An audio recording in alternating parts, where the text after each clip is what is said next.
I am going to tell you briefly about sacroiliac joint dysfunction, but I want to talk more about what happens when your SI joint or your pelvic ring is distorted. Now, let me explain an SI joint dysfunction. This is called the sacrum.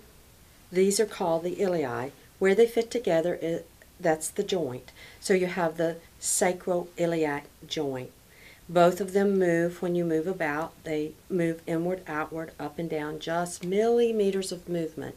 But let's say you have a fall on your buttock. It may knock the ilium too high and posteriorly rotate it. That would be called an SI joint dysfunction. When you have an upslip with a posterior rotation, it will drag the sacrum into an abnormal position. The sacrum is connected to the lumbar spine, so therefore the lumbar spine will be rotated and side bent into an abnormal position. If the lumbar spine side bends and rotates, then you would walk around slightly looking to the side. And the righting reflex won't allow you to do that. It wants your eyes directly in front of you. So then you will turn back or rotate back so that your eyes can be at midline and straight in front of you at the thoracolumbar junction. The thoracolumbar junction is where the lumbar spine and the thoracic spine fit together. Patients that get this type of dysfunction or malalignment will complain of pain up between the shoulder blades and sometimes up into the neck. They will also sometimes complain of shoulder pain, as that this abnormal rotation or positioning will cast one shoulder forward and sometimes cause an impingement in the shoulder. So in addition to the neck pain, the pain between the shoulder blades, you can get shoulder pain. That's what happens above the waistline, and I'm just talking in general terms now and just giving you some general information. Let's talk about what happens from the waist down when the pelvic ring is distorted. Let's use the same example we did before. Let's say you have an iliac upslip with a posterior rotation.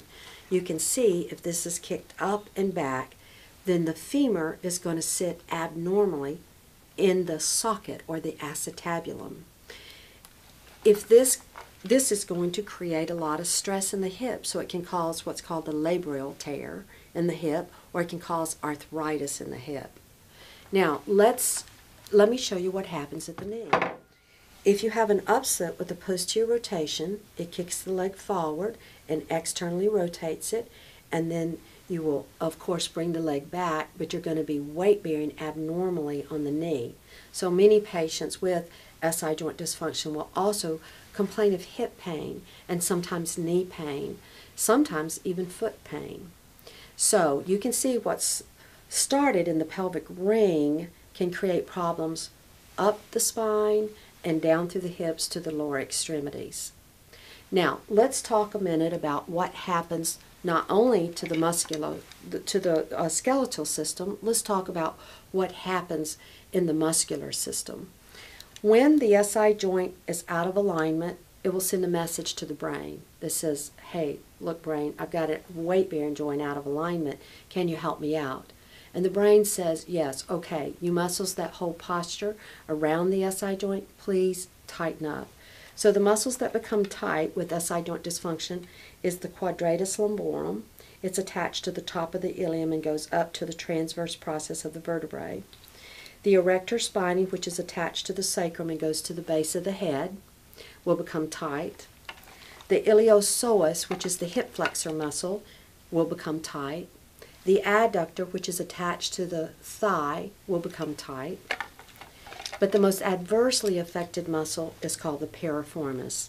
It's connected to the underneath of the sacrum and goes to the top or the posterior aspect of the hip or the femur and inserts. It really tries to hold the SI joint in alignment. So when it tries so hard to hold the SI in alignment, you can get a tendonitis. And that tendonitis can develop into a tendinosis, meaning that it's almost scarred. When it becomes very tight, then it can choke on the sciatic nerve that runs directly underneath it. In most people, it runs directly underneath it. And when you sit and the piriformis gets tight, it can compress the sciatic nerve and give you body pain or numbness and tingling, and leg pain or numbness and tingling into the leg. So what starts as a skeletal problem develops into a muscular problem. This muscular inhibition and facilitation that I've just talked to you about was well documented and studied for many, many years by a physician. His last name is Yonda. Yonda was a physician who was a physician of physical medicine. He worked at Charles University in the Czech Republic and studied this phenomena and has documented and written about it many times.